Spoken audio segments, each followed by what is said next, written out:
What's going on, everybody? Welcome to the pregame show, kicking off a big 11-game slate tonight for baseball here on RotoGrinders. I am Britt Devine here with Jordan. Me and Jordan are going to be doing a lot of these pregame shows. Going to be free every morning, 11 o'clock, typically during the week, whenever there's a big slate. Usually we sort of look back on what happened last night. You know, it's supposed to be a teaching show where we go back and we try to recreate some of the lineups, see what some of the top players did. But today, I mean, Jordan, there's so much money out there today. We're going to axe that and talk a little bit about tonight. What's going on? I think the review of yesterday is that if you didn't have Kiki Hernandez, then you didn't make money. So I think that's the review on a 2-game slate. And then both starting pitchers from the first game, both got complete games because got called. But with all the big prize pools, I mean, Fanduel, 1.2 million entries, and it's how do you win this thing? Right. Well, there's going to be a solo winner. There's enough options for you to do that. It's just that it's right now it's like a fifth full. So like the overlay, even yesterday there was overlay on Draftkings. Mm-hmm. So like if you want to play 150 lineups, today's your day because you're going to get some extra expected value from there being more money in the prize pool than is being put in. Yeah, on the morning grind today, I love Chief Justice. He said the over on FanDuel, the Millie Maker double up because that's sort of the expecting. I think we're going to see we could see $1 million of overlay in that contest on FanDuel today. So I think we're really going to focus on that. We can mix in some DraftKings thoughts as well. There's big contests over there. There's a risk-free game. You know, for $3, you can put 3 entries. They have a risk-free game on DraftKings. I cashed in that yesterday. Yeah, so did I. Yeah, I mean, I at least got some money back. You literally can't lose money on that. So there's really good contests to start the season as it progresses, right? When basketball comes back. Some of this stuff's going to go away and the prize pools are going to start to get smaller. So you got to jump in on these today and we're going to try to direct you on how to win. Has there ever been a contest with a theoretical million entries before? I think there has been, but this like the FanDuel contest today is absolutely insane. That normally we're trying to beat. I want to put this in perspective on DraftKings. If it's a $10 contest, and it's a $500,000 prize pool, which is big, and it's 100,000 to first. That's like 57,000 people you're trying to beat that day. You, in theory, are going to have to beat something like 700,000 to 1 million entries tonight on FanDuel to win the $1 million. And I think there's a very different way to play tonight's contest than you would play a normal contest. Do you sort of agree with me on that? Well, I mean, I tend to play contrarian regardless, so maybe it's very similar to the way that I play normally, vomit stack season and go for broke. But in general, you're going to have to get as much leverage as you could possibly imagine. And the lineup constructions, the difference between FanDuel and DraftKings that should highlight is that the amount of stack combinations that you can make on FanDuel is much higher. Because you only could use 4, and because catcher and first base are one slot, and you get a utility, which means you could play, 3 outfielders from one team and still another outfielder from your other. 3 shortstops, you can pretty much. Well, you can't get them all, but you can get 2 of them on FanDuel or DraftKings or SOL. Right. So I think the construction perspective, like because there are more combinations, it may be more worth if you're really high on a certain team. And want to stack them in a multitude of ways, there are more ways to do so on FanDuel than you would on DraftKings, where you have to play 2 pitchers and you need to play a catcher and you don't get a utility position. Yeah, so when we go through here, the projections we got. So RotoGrinders, if you don't have the bat, we have they're powered by SIS, the default RotoGrinders projections, and Sports Info Solutions, I think, does a pretty good job. I'm gonna have to sort of keep track of those against the bat. I pretty much always use the bat, and we got the bat X now too, right? So we've got that. It uses StatCast data. Cardi explained this to me. So the StatCast data in the bat X is based only on hitters, and then next year there will be pitcher StatCast data. So if you're scrolling the difference between the bat and the regular bat, It's only taking into account StatCast data based on the hitters, and that's why you'll even see the pitcher projections change, even though it's not in there, because the hitter projections and all that will sort of change off the Bat X. I think for the show, I'm pretty much going to use the Bat X all year. Jordan, what do you say we roll with that on this today? That seems pretty good with me. All right. So I guess we can just sort of talk. Remember, guys, get in all those contests, the risk-free on DraftKings, the Fanduel, Millie Maker, double up, whatever it is, right? I'm looking at it. It's a $3 million prize pool. It's 20% full as of right now. I think there could be probably, a minimum of $250,000 of overlay, upwards of, it could approach 750,000 to like $1 million, depending on how much steam this picks up throughout the day and how many people start coming back to baseball. But if you ever wanted a big prize for a little amount of money, you've got to give that a shot today on FanDuel. So we're really going to talk about that. And let's talk, I guess we can start here at pitcher. How do you approach, Jordan, this just enormous contest on FanDuel? How many pitchers is too many if you're making one lineup? Jamino's working. He thinks he's going to have ownership at some point during the show for us today. I'll keep refreshing and see if it pops up. But, do you want to use one of the 2 or 3 chalkiest pitchers? Do you just want to go really contrarian across the board? I think there's a good mix to be found somewhere. Your personal, right, 150 entries. How many pitchers are you going to throw out there today? Give me your thoughts and I'll chime in on mine. Well, because you only roster one pitcher, I'm less selective. It's kind of a weird type of mindset. I'm less selective on FanDuel about my pitcher because, like, when you have to roster 2 pitchers, if I have 6 pitchers I want to play, there's only so many combinations of those 2 pitchers. Expensive pitcher, less expensive pitcher. Like if you have Verlander versus a Musgrove, in DraftKings, you may have to make those decisions on playing cheaper pitchers just to fit in the stacks. But on FanDuel, since you only play one, I'm more concerned with my stacks and less so with the pitcher. So, like on FanDuel today, like I could easily have 10 pitchers in my player pool and then basically let the stacks decide which pitcher fits in. And so my cheap stacks will have Verlander or Bieber in it. And my expensive stacks would have someone like Heaney or Musgrove, maybe Stripling even. Mm-hmm. And if the stack does well, the pitcher doesn't have to be the top pitcher on the slate. Now, obviously, if Verlander goes out and puts up 60 points, you're probably going to need him. But if Verlander puts up 40 and other pitchers put up 32, like if you get the stack right and that stack goes off for 12, 13 runs. Do you think the winning lineup tonight is going to have the highest scoring pitcher? I don't think so.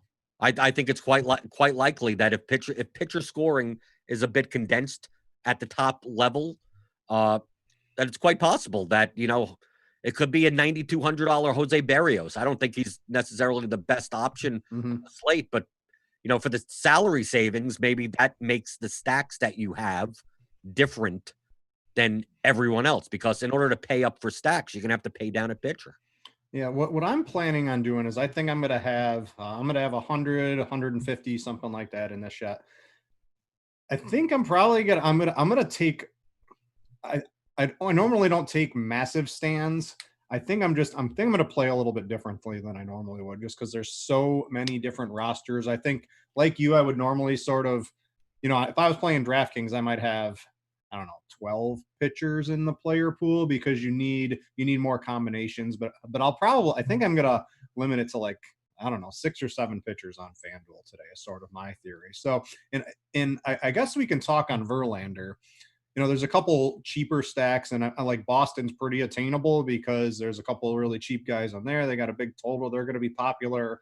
And me trying to figure out exactly who I'm playing right now, I really can't do that until the ownership gets a little bit dialed in earlier in the day, and I can see if teams are going to be over-owned, under-owned, and all that type of stuff. But I think, Jordan, as it stands right now, I don't think I'm planning on playing too much Justin Verlander.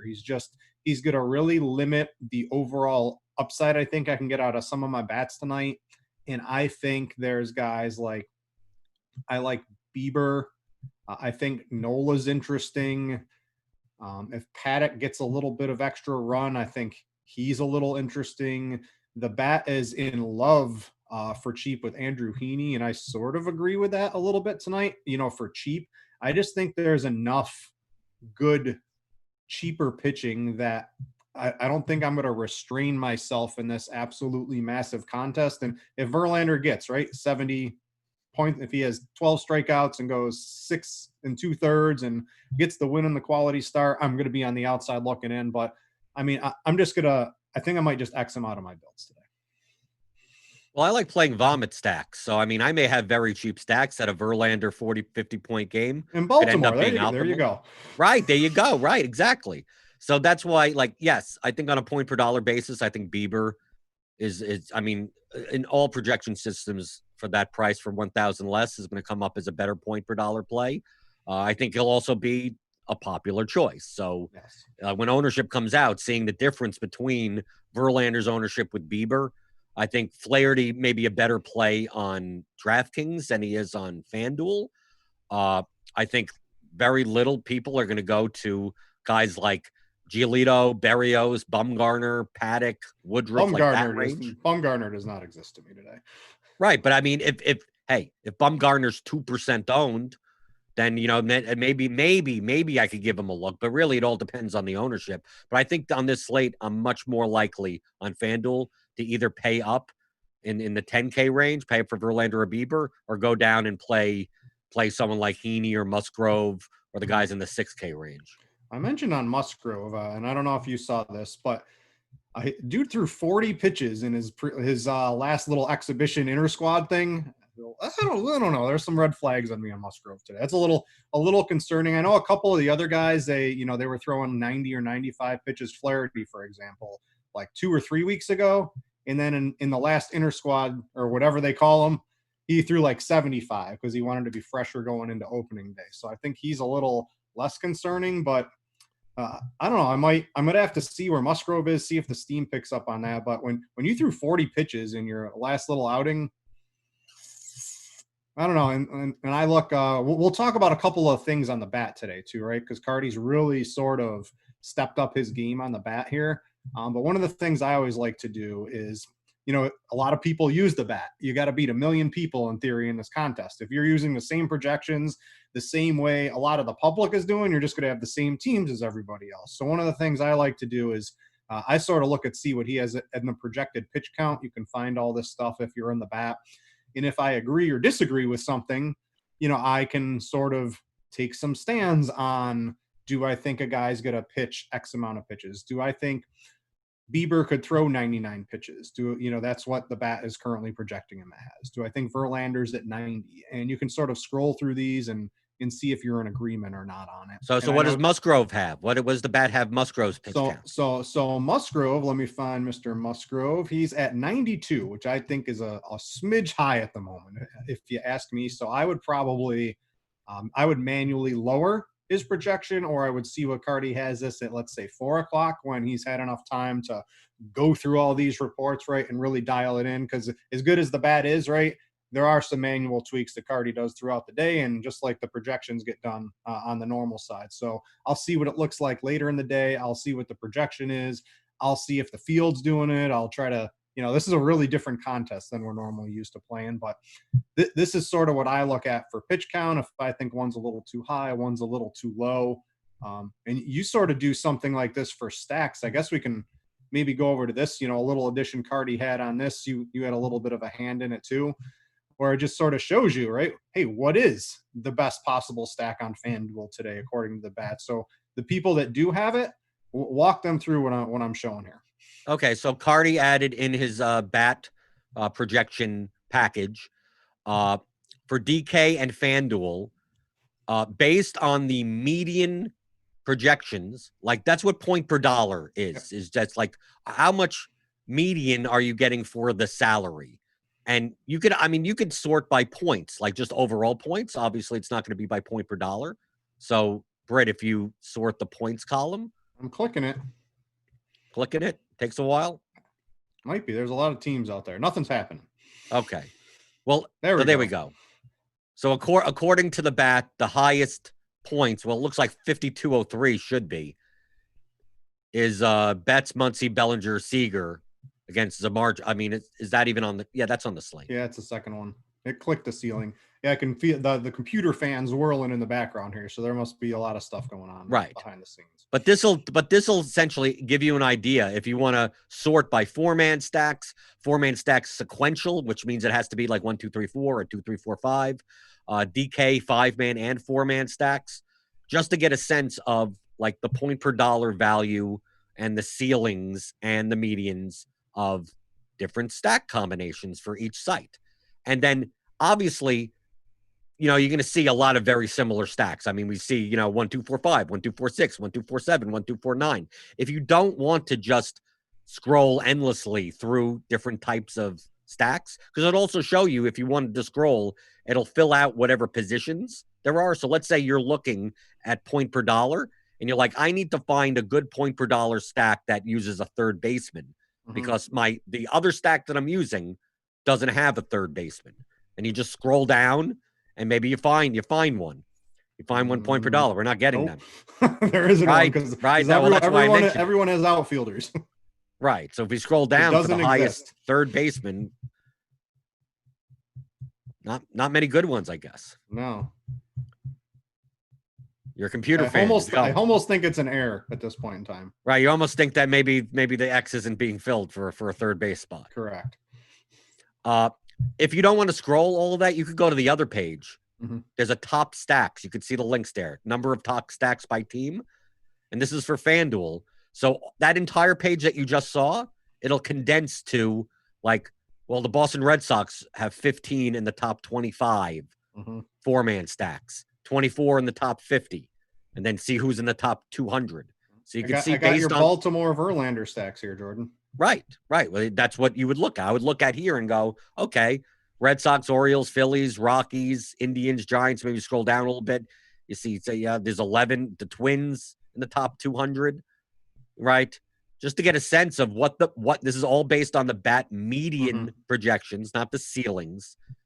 Point per dollar wise, show up. I mean, we're going to see that on FanDuel, the Red Sox are going to be popular, but compared to their ownership, maybe the Rockies. Yeah, Jay Bruce is going to be popular, so Phillies are going to be popular. But then you could also look at some teams and you could see who's overpriced for their median. But it doesn't mean that the stacks are bad. It just means for their salary. Yeah.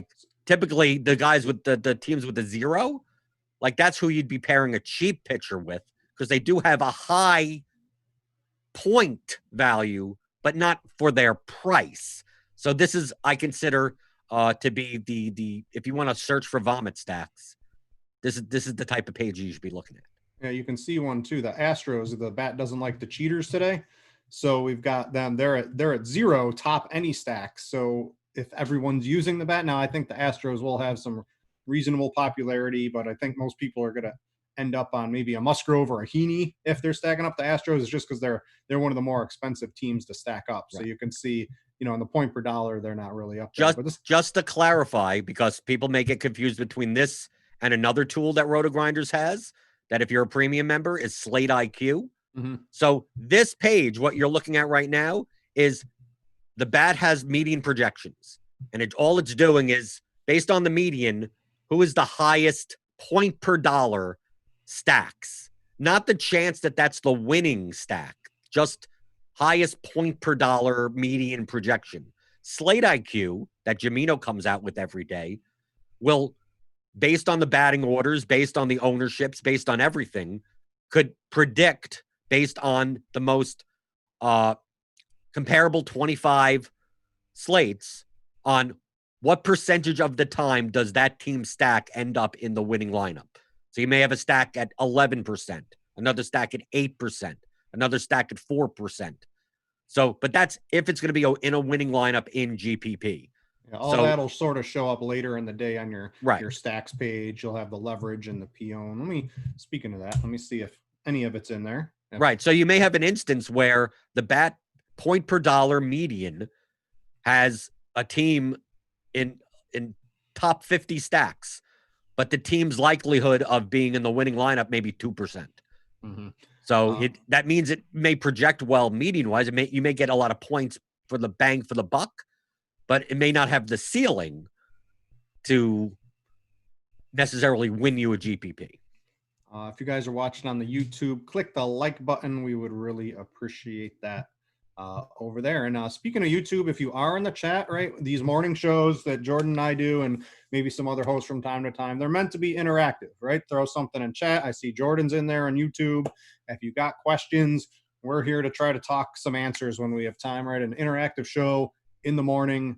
Feel free to post questions. Let us know your thoughts on what we're taking. If you think we got a bad take, let us know. If you like what we're saying, click the like button and feel free to participate in chat. Again, basically every weekday, 11 o'clock will be the pregame show. Normally, we'll be looking back a little bit at what happened the night before, trying to figure out what some of the top players were attempting to do in their lineups, while also giving you a review of our thoughts on the current day slate. Just today's a little bit different because we got these giant contests going on both Fanduel and DraftKings. Let's talk a couple of bats. I see someone in here, Fuzzbro. If we were going to stack the White Sox today, right? So the White Sox, this is up Jordan's alley, I think, possibly today of a stack nobody's going to use, that has plenty of upside if things go their way. Barrios, he has a little bit of up and down to his games every now and then. Don't project particularly well, but I can guarantee you when the ownership comes down, you're going to see a lot of low single digits across the board on the White Sox. So you're playing here. Who are you using on the White Sox, Jordan? Who are you throwing in a pitcher there to get started? I think the most important person in a White Sox stack on FanDuel would be Tim Anderson. I mean, assuming that we have the projected order. Mm-hmm. I mean, the predicted one. Who knows what it ends up being? And not because he's batting first in our predicted lineup, is because he fills a shortstop spot. So, like, my general strategy when it comes to stacking is that when possible, I'd rather not play garbage one-offs in, like, I don't want to play the cheap utility hitting shortstop from another team as a one-off. I'd rather fill the harder positions to fill in my stack. So that's why I take a look at like on DraftKings catcher. I a lot of times include my catcher in my 5-man stacks. Mm-hmm. On FanDuel, you don't have to worry about that because you have the catcher first base position. But that's why I take a look here and like Tim Anderson at 2,900. In comparison to the rest of the team, projects highly. I mean, we have Robert and Delmonico in here. The White Sox are going to be the home team, which means it downgrades the bottom of their lineup as far as plate appearances go. So, like, I don't think I would play both of them in the same lineup. Mm-hmm. It would be a very cheap stack, but I mean, it is an 11-game slate. Let me ask you a theory question, right? On the giant, normally again, right? Because the contest on FanDuel, in theory, 1,200,000 people. It's not going to get to that. Normally, we're playing 50 or 60,000 people in a big tournament on DraftKings. Would you, like a Garcia or a Delmonico? I think sometimes it's a little different, especially in the NL, right? Because we don't have the pitcher, so I'm a little more apt to use the 8 and 9 hitters, I think, this year than I normally am. Would you exclude these guys? Would you, like, if there's I know you have your vomit stacks and you like to play them. Do you ever exclude anybody, or you keep everybody in there? I typically keep if I'm playing stacks from a team, the only time that I exclude players is typically if they're like batting at the bottom of the order and they're overpriced and they're like in the outfield, a $4,300 batting ninth outfielder for a home team. Yeah, I'm less likely to play because it's just they don't project well point per dollar. They don't get the plate appearance expectation. Like it's the cheap guys. Like that's why I take a look at like a Delmonico at minimum price. Like, do I want him in all of my White Sox stacks? No, but I don't want to exclude him. Or Leury Garcia, he's a second baseman. And second baseman, it could be a weak spot today. So doesn't mean he's in all of my White Sox stacks, but I don't want to make him not. I mean, he's the lowest point per dollar. He's going to show up the least. But if I'm playing 10 to 15 White Sox stacks, if he's in 2 of them, like, fine, because what's the worst thing in the world happen? You stack the White Sox. Leury Garcia has a home run in the second base spot of a team that you stacked. So I'm more likely to exclude overpriced players in abundant positions, like first base or outfield, where I could find a one-off for cheaper that may Jay even Bruce be better. At 2,100 on FanDuel today in the outfield. Right, that exactly. Everyone's going to be playing. Right. A couple of questions are coming in here, and I guess I want to throw this to you here too. So Barrios, he'll be a pitcher that's going to have no ownership, and it's not like he's a strikeout king, right? Plate IQ premium tool. If you guys are on YouTube and ever want access to it, we offer, low price trials. You can get what you get in RotoGrinders is just, some of these other things you got to take out a mortgage to subscribe to for the year, but RotoGrinders is very inexpensive compared to some of the other things out there. And I think the most complete package subscription you're going to get in terms of premium tools and shows and things like that. But Barrios, right? Not a ton of Ks, 23 to both sides of the plate, but you're not going to find another team out there today that basically is red down through the entire K percentage of the White Sox. So I think there's a lot of WOBA, there's a lot of ISO, but there's a lot of strikeouts. I think mixing in, I know this is exactly your strategy. Both sides of this game, I think, make a little bit of sense. Yeah, I mean, I tend to go after the lower owned games. I mean, if we see on fan like to me, like a Jay Bruce, like is obviously underpriced. I mean, if he's going to be batting cleanoff against Alcantara, he's going to be the most popular hitter on FanDuel. Right, but I mean, this is baseball. Jay Bruce could go 0 for 4 with 3 strikeouts. Likely. Right. So like he's the type of person that I will have as one-offs, but it's not like basketball. In NBA, in these types of situations, this could be a lock button because you're not gonna get that the variance in basketball with the iterative scoring is you just go overboard. But if Jay Bruce, if Jamino's hamster wheel comes back and it says he's going to be 27% owned on an 11-game slate with 30% owned, it doesn't mean I X him out. It just means I'll leave him as a one-off. It also means that Philly stacks will also be more owned because to fit Bruce in will make it easier. So I'm less likely to stack Philadelphia, but I'm still more likely to have Jay Bruce in my player pool, filling out lineups that have good enough leverage that I don't need. Like if I'm playing a White Sox stack and a pitcher that's 4% owned, like even with them 1.2 million entries, like I could play a 30% owned Bruce in that lineup. So yes, if he's 30% owned, I may not have 50% of him, but I may still have 20% of him. It's just that he will be in lineups that are heavily contrarian stack and pitcher wise, and not so much. I'm not going to have Jay Bruce in Boston stacks. I'm probably not even going to have Jay Bruce in Baltimore stacks. I'm going to keep him really to the stacks and lineups that are extremely contrarian, where the 30% ownership doesn't worry me. I already have enough leverage. So let's see here. We got a couple of questions on here. How do you determine players you want to use in stacks? You talked about that on the show we sort of did a couple of days ago as basically a tutorial. But let's talk about, I guess we can sort of talk about stacks, what my thoughts are on FanDuel today. And I'll go to my stacks page. I'm pretty much just going to do these two on FanDuel today. I think it's going to be heavily tilted towards 4-4. I think there's going to be a lot of casual players making some pretty unoptimal teams. And I mean, that's what's probably going to win today because they handpicked the 4 guys with 2 home runs or something like that. But I'm pretty much just making 4-mans. If I had to guess right now, I'm going to be something like this in my stack exposure. So I'm going to have very limited one-offs. And like you said, I think Bruce, right, in my allotment of teams is going to be extremely small because 1, unless I'm stacking, he's not going to be on my team.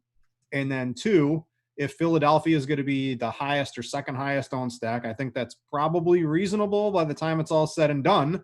I'm probably going to be underweight him to begin with. And then he's just not going to fill into a lot of my teams today. So I'm going to be a little bit, I think a player like Jay Bruce, if he ends up being 25%, I might have like 5% Jay Bruce or something like that by the time it's all said and done. But what do you think about stacks on FanDuel specifically? Like on the opening day slate, if you made some 3X or 3-2 or whatever, you could do whatever you want on a 2-game slate, in my opinion, on FanDuel. But on the big slate, one of these teams or 2 of these teams are going to have big games. I want to make sure I have the possibility of getting that on my team. Yeah, on FanDuel, I mean, on DraftKings, like correlation is key in MLB. So like on DraftKings, the bigger the slate, the more you should stack. The smaller the slate, the less you should stack because there's just less teams playing. Because we have 11 teams playing. If there's the likelihood of one team going off is much higher because we have 22 teams, 11 games playing. When there's 2 or 3 games, we get like last night. They could be 3-1, 4-2, where the no stack really is optimal. So like on FanDuel, I'm very similar to you, 80-20. Sometimes I just do all 4-4 Yeah, I on do that FanDuel. too. But just understand that, like, for instance, if you do 4-4 and you're not stacking the Phillies, you will get 0 Jay Bruce because there's you have no one-offs in your lineup. So understand that one decision that you make affects the other decisions. So like if you're building a lineup HQ and you're building 4-4s and not stacking the Philly, you go down to your stack percentages and you're taking 0 of Philadelphia, that understand you're fading Jay Bruce. Or you're not stacking Baltimore. You're not stacking Boston.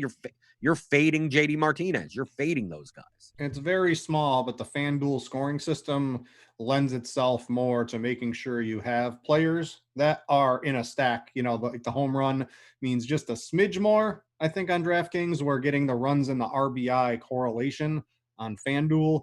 That is a little bit more important to me than selectively searching. I mean, of course, if I could get the guy that's going to hit 2 home runs, I want that guy in my lineup and all of them. But that's a little less important to me on FanDuel than specifically trying to get the stacks. That's why I'm going to be something like 80-20. I might be 90-10. I might be 100, but my definite focus on FanDuel tonight is going to be the 4-4 stack. So Matthew, he wants to know about the Cubs. So let's go talk about the Cubs stack. And I think maybe we can talk about this game. Let's see. Where are the Cubbies? There they are. So that we've got a wind in game blowing a little bit. I think I tend to play the Cubs and their opponent a little more when the wind's out, one of the most wind-dependent stadiums. And, like, we got 2 guys who just – Kyle Hendricks rarely gets rocked. Woodruff is ground balls, gets some strikeouts. I can go to plate IQ. He doesn't really get rocked. One of the things I like to see, specifically opening day, is I like to go see what happened last year.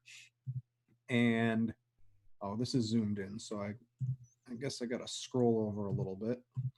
Actually, I'm just going to zoom out because you won't be able to tell what I'm doing. So I go to last season, and I like to see, hey, did this guy get rocked a lot last year? How many earned runs did he give up?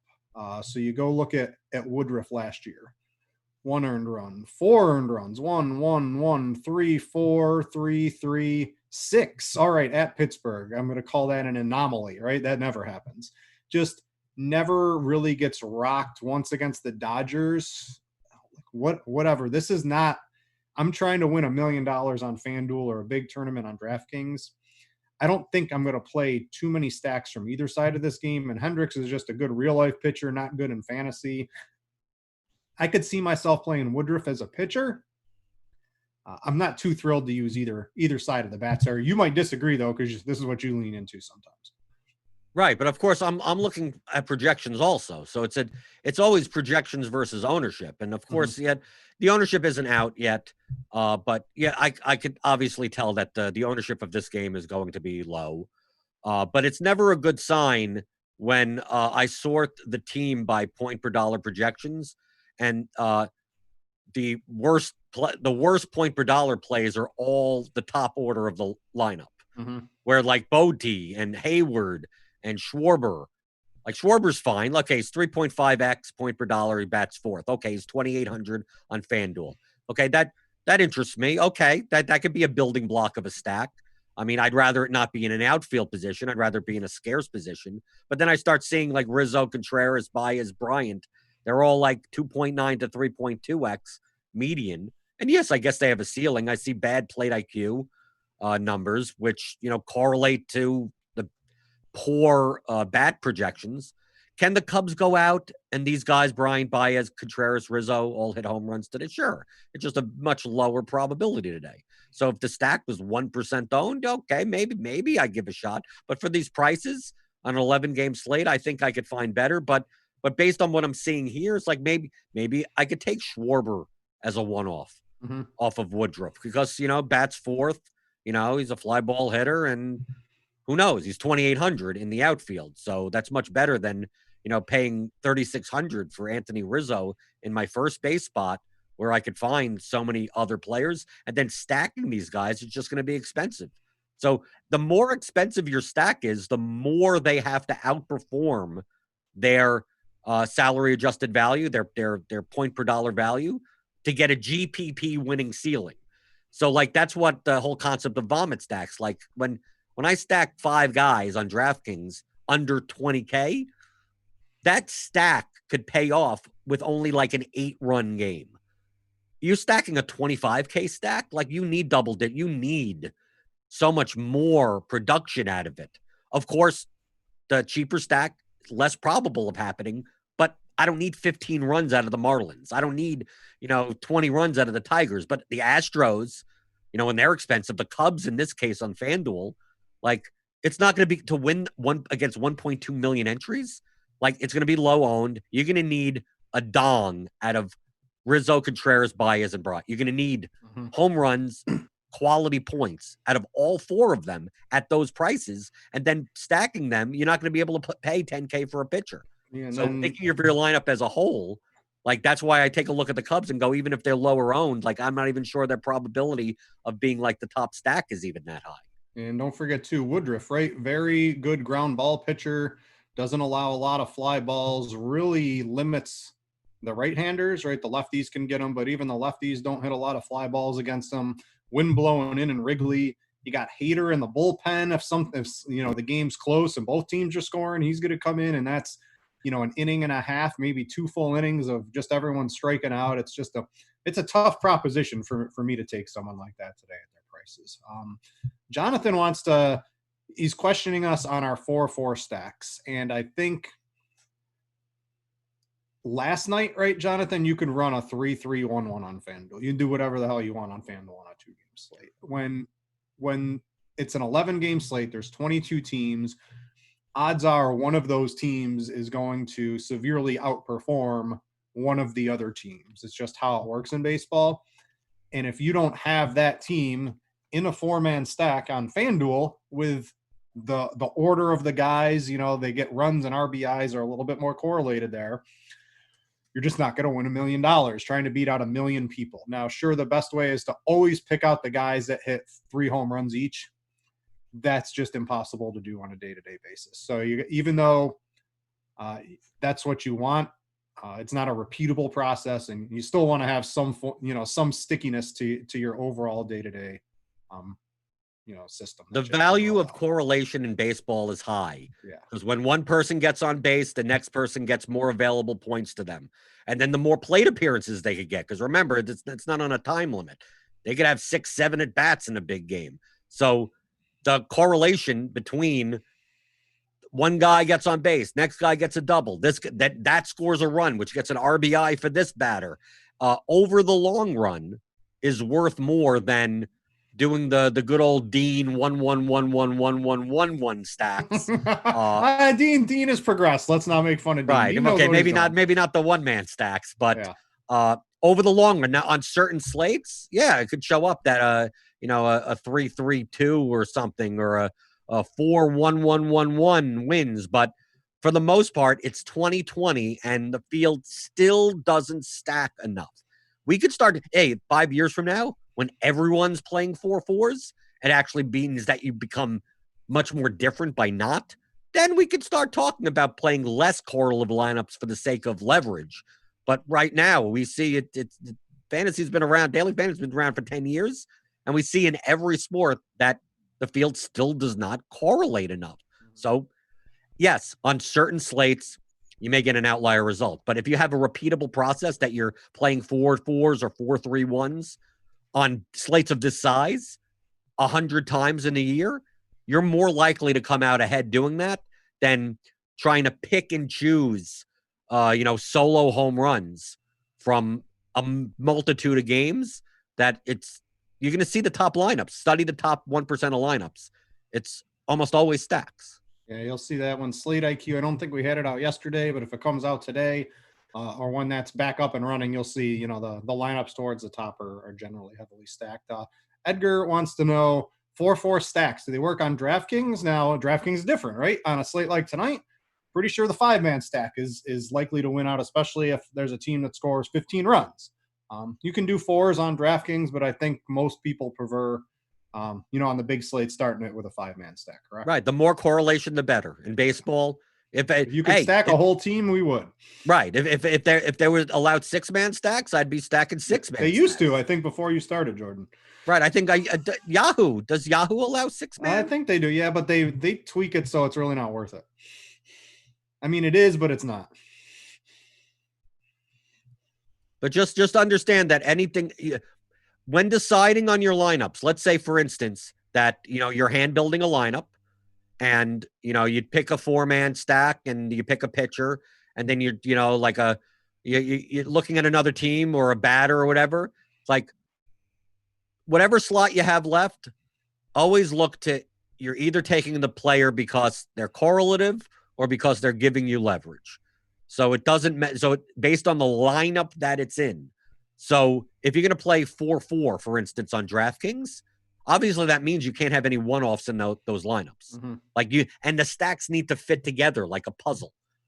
So if you're using lineup HQ and you're really significantly limiting your player pool, like you may not have that whole combination may go to get you're playing 2 expensive pitchers together and wondering why the expensive stacks don't fit in. You're getting barely any of them is because based on salary constraints, you can't do that.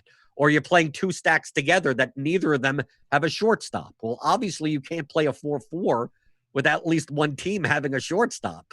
So that's why looking at those scarce positions when I stack is like the first thing that I look at. That I take a look, obviously, at the teams and the I got one right here. Probability. There's another question here from Will, right? He's talking about Cleveland. I was going to bring this up.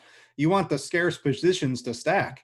I mean, I got the Cleveland Indians for you, my friend. I got a shortstop. I got a third base. I got a second base. I got a couple outfielders. I'm expecting Cleveland. The one problem is they might be the second or third highest owned stack of the slate today. If they're the third highest owned slate, I might start going a little overweight on them. But if they're like the first, how I like to play is just be underweight or maybe not even have the highest owned team of the slate. And then it allows me to gain sort of incremental leverage on every other team that I do stack because I'm just going to be overweight the field on those. But this fits. I mean, if you're clicking in the optimizers, right? Like getting a first base, a shortstop, and a third baseman that are as good as Ramirez, Lindor, and Santana, this is like gold to the optimizers. Right. And then you have a whole choice of outfielders. I prefer the Cleveland stacks more so on Fanduel than on DraftKings. And for positional eligibility, because of all these outfielders, because of the utility slot, you can play 3 of them. One of the concepts that I've said a lot last year is that on DraftKings that I don't like locking out one-off outfielders outside of my lineups because it just doesn't allow for an outlier result to show up in those stacks. So on a team like the Indians, for instance, where you may have 4 outfield eligible players, like playing 3 on DraftKings means that in that lineup, all 3 of those outfielders need to do well enough because if there's another outfielder in one of the other 10 games that hits 2 home runs, he can't possibly be in that Indian stack. But on FanDuel, where you get 3 outfielders and a utility, you could always have that. If you have that 2-dong, 3-dong outfielder in your player pool, you can still pair it up with a Cleveland stack, a 4-man Cleveland stack that includes 3 outfielders. So it's the differences between FanDuel and DraftKings stacking. You see that a lot of what I talk about has nothing to do with like, are they going to do well today? It's how do you fit the pieces of the puzzle best together to get a score and a lineup that has equity in first place. So like Cesar Hernandez to me, he stands out as like, I got to have him in most of my Cleveland stacks. If I'm playing them, he's batting first, he's 2,500 and it's at second base. Mm-hmm. And obviously he projects well point per dollar. It looks like Franmil Reyes and Jordan Luplow from a point per dollar perspective in the bat. This is now SIS. This is the base. This is SIS. Okay, but whatever. If I'm just looking at that, so it would stand out that like Lindor is at a scarce position, but he's also like the lowest projected point per dollar. Obviously, I can't probably play him in lineups that have an expensive pitcher, but I could definitely see Ramirez. So I could, like, to me, the stack that I would look at right here, just by point per dollar in the projection and the positions, would be like Hernandez, Ramirez, Lindor, and then one of Reyes or Luplow would be, like, to me, the top stack on FanDuel for that.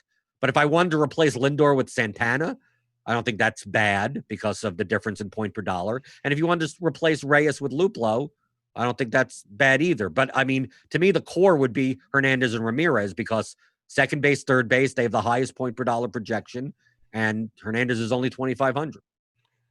If you guys have any more questions, throw them in the YouTube chat. We'll be on here, I don't know, 10 minutes or so, maybe 15. We'll answer your questions. And if you are over there, click the like button. We would appreciate it. All the suits, they like when you click the thumbs up. So go ahead and click that over there. Let's see if we've got any other questions in here today. Harper, we talked about the Phillies a little bit. They're definitely going to be popular. I think it's going to be the Red Sox, Cleveland, Philly. I mean, just based off the totals, but also the pricing. The couple of outlier teams are Houston and the Dodgers because the point per dollar on them isn't as great. So the MME players, unless you physically start forcing a little bit of Houston and a little bit of Dodgers, I think those are the two teams with the high totals that'll be a little bit on the outside looking in terms of ownership today. Mike, do you agree with that? No, I agree. It just, I mean, price wise, I mean, they're expensive. So those would be the stacks that you pair with the cheap pitchers. So, that's why I don't exclude cheap pitchers. I look for vomit pitchers because, I'm looking to build lineups that are I'm looking at the barbell approach a lot of times in my lineup building where I'm playing cheap pitchers with expensive stacks and I'm playing cheap stacks with expensive pitchers. And how do I build those types of lineups? So for those cheap pitchers, attacking Samardzija, that seems like a good idea to me. It's just that stacking the Dodgers is just expensive. I'm more likely to play the Dodgers, like, for instance, on DraftKings. Maybe I play the Dodgers as part of my 3-man in like a 5-3 rather than stack 5 of them, because stacking 5 of them could end up costing, $24,000, and I'd rather stack a cheaper team. But it doesn't mean I don't play the Dodgers. It means that maybe I play Bellinger as a one-off, or Muncy as a one-off, or Betts as like these guys as one-offs, 2-mans, 3-mans, and less so as one big stack. Because if I play it as one big stack, I'm not going to be able to play a Bieber or Verlander or any of the top pitchers in my line. Let me just see if any ownerships come. Maybe if it is, we can spend a couple of minutes really digging into that. But we got nothing. So we'll go back to Will. Will wants to know about the Padres, right? Like, I think this is reasonably a good stack against Bumgarner, right? You go to Plate IQ, and if you really got to look at the road starts for Bumgarner. I know it's in San Diego, but San Francisco is just a completely different beast than any other ballpark in baseball in terms of run limitation. But I mean, what don't you like here? Look at the WOBAs, look at the ISOs of these guys against lefties last year. They do have some strikeouts down here, but Will Myers mashed lefties for years. I think the Padres, this fits in to a team where if they're 1% owned as a stack tonight on FanDuel, I'm okay doing that. Let me look at the Arizona bullpen quickly and see what they got going on over there.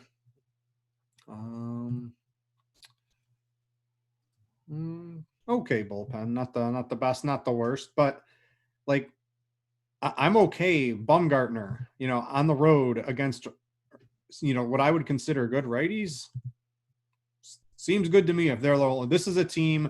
If the Padres are collectively 2% owned on FanDuel, a team I would be okay having 5% or 6% of in a stack, specifically in this gigantic tournament tonight. Why not 10%? That may be me. Taking a look, I'm looking at the Bat X projections. Mm-hmm.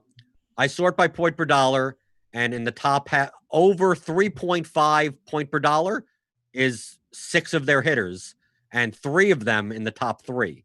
So we have Manny Machado at 3,000 at third base, Tatis at 3,300 at shortstop. You have Profar, who's second base eligible. I mean, Tyler France obviously bats 7th. I mean, he's the cheapest one out of the bunch.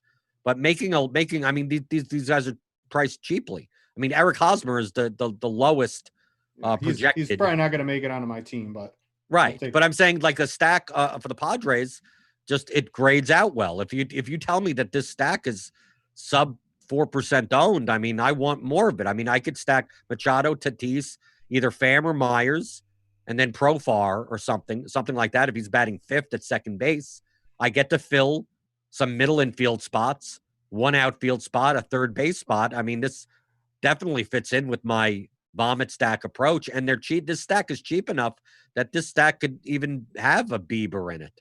This stack could have a top pitcher in it, but it's based on the projections. I mean, if these projections were much lower, I'd be much lower on it. But for the price versus the projection versus most likely lower ownership, I mean, I don't know what they look like on Draftkings currently, but 4.5 total for the Padres on Fanduel, where no one's more than 3,300, seems good to me. Yeah, we're gonna get out one final question here. This is from Frank Wave. Again, guys, almost every weekday we will be doing this show, right? Either Jordan, me, or somebody else. It's an interactive show. Come on, you can ask us questions. Typically, we'll be reviewing the night before, trying to figure out what did we do wrong, what did the field do wrong, what did the top players do right or wrong, what did the winning lineup do right, did they just get lucky on one, or was it a strategy they had, right? There's a lot of stuff we'll be doing on this show. Today, we're really focusing on this big tournament on FanDuel because I don't think we'll ever see a tournament like this on FanDuel ever again. But you really got to get into that $3 millionaire maker on FanDuel today. But it's interactive. And if you guys want to get direct access to it, probably outside of the Discord for premium members, probably the easiest way for a free member to pick our minds, right, Jordan? Yeah. And also understand that people ask questions. I know you're a little bit more hand-holdy than I am. Mm-hmm. I mean, I like teaching the game theory of stuff, but understand that like words like and favorite and all those types of things like don't exist in my world. So especially like like, do I like Andrew Heaney on FanDuel today? I don't know him personally. All I know is that the Bad X has him as the highest point per dollar projected pitcher. And I rely on the projection model. All those stats that you could look at, ISOs and plate appearance, everything is all built into that. So it's just going to give me a number. And then I go, okay, based on all the stats that are in this model, that's what this says. So like, yeah, I like players that are highly projected over lower players, but in and of itself, I mean, I'm just looking at the projection. So like the difference between Montes and Woodruff, like based on the Bad X is minimal. It's like point per dollar wise, 8,700 versus 7,600. So, I mean, I typically side with the cheaper player, but from these projections, it would make no difference to me. They offer you the same amount of median production. So just want to highlight the fact that's why we like showing off like these SIS projections, the bat projections, and is this guy going to do well? In this, well, the projections tell us on FanDuel that Boston, Philadelphia, Cleveland, that they're the best projected teams. They're also probably going to be the higher owned teams. Final question from Frank Wave. For large field tournaments, when playing a lot of lineups, that's what we're doing on FanDuel tonight.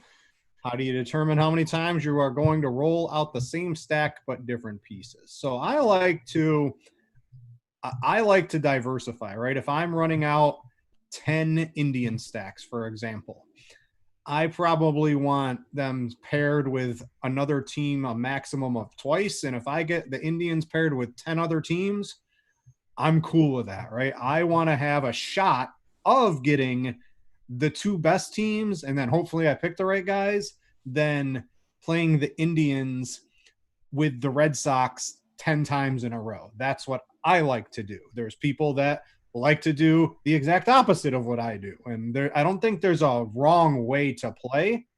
It's just one allows you to it spreads out your risk a little bit more over the course of time, where if you make 10 Indian Boston stacks and neither team scores 10 runs, you're just flushed down the drain for the night. So I tend to diversify quite a bit more. Jordan, what's your particular, general strategy on that? Right. It really depends on how many players in the stack that I think are optimal to play. I mean, if I'm stacking a team, most likely I'm taking all 9 of their players to at least be in my player pool. But it really depends on how many that I believe are optimal. Like, that's why going through that, for instance, that Padres stack. Like, if I go back to the Padres, I would look.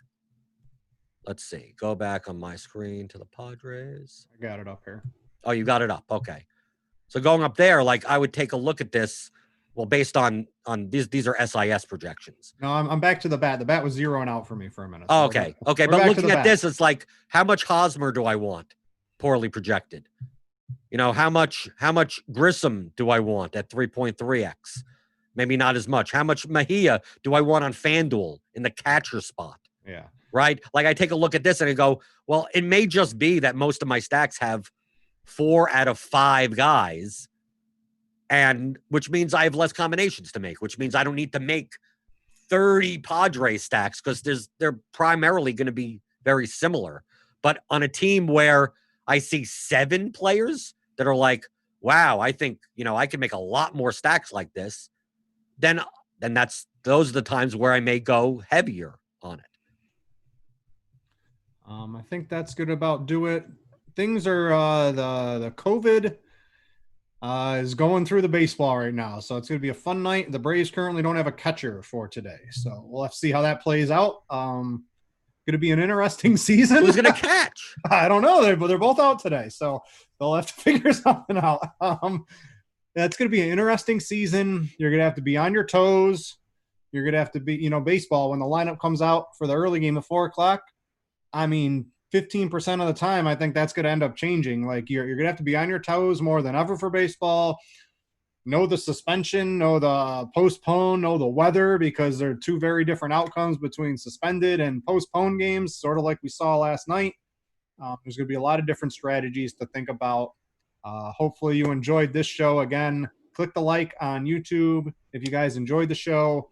Don't forget, almost every weekday morning when there's a nice slate, we'll be here. We'll breaking down the night before. We'll be talking a little bit about tonight's slate. Go get yourself in that FanDuel contest. $3, you can win $1 million. It's going to overlay on Draftkings. Click your promotions. If you can't find it in the lobby, there's a $3 risk-free game. You literally can't lose. I cashed in that last night. I was pretty happy about it, Jordan. I think you can put 3 entries into that, and it's like a $250,000 tournament or a $300,000 tournament that they literally just pay everybody out the minimum of the buy-in in. So it's a big tournament on DraftKings. You're not going to see too many of these things as we progress in DFS. You're probably never going to see this again on FanDuel like you will tonight. Get in them. Yeah, they're going to go out of business after that. Take advantage. They gave away $80 million in their sports book, apparently, too, to everyone's account to give you $10. They're trying to pick it up. Jump in there, support them, have some fun tonight. Jordan, you got any final thoughts? No, just embrace. If you're playing big GPPs, embrace the variance. And to take shots. If you're playing the risk-free, especially, I think that's a very good opportunity. If you're not used to, I need to play the safe lineups. Well, in that contest, go and say, hey, you want to stack against Verlander? You know what's the worst that could happen? You could get your money back. So why not try it in that contest more than anything? Maybe not that specifically, but get a little bit frisky. And because that's how typically in large field GPPs, that's how top players, that's how they win them. Looks like Crunch Time's free tonight too at 6:30. So check that out. It was a great show last night. I'll be on Crunch Time over the weekend. We've got Christy. She's a big winner in DFS over the years. She's making her debut here on RotoGrinders over the weekend. I'll be with her on Saturday, and then Cards is joining us on Sunday for Crunch Time. So make sure to check that out. And it's free tonight. So before it goes behind the paywall, might as well look it for free. If you're scrounging out there on the internet watching this for free, check out Crunch Time tonight as well. We're going to get out of here. Thanks to everyone for watching. We'll be here all shortened season long. If I can't win the $1 million, I hope someone in chat wins the $1 million. And then if no one in chat wins it, I hope, Jordan, you can win it. Oh, I come after the you chat? come after chat. Come after the chat. All right. We're going to get out of here. Thanks to everybody for watching. We out.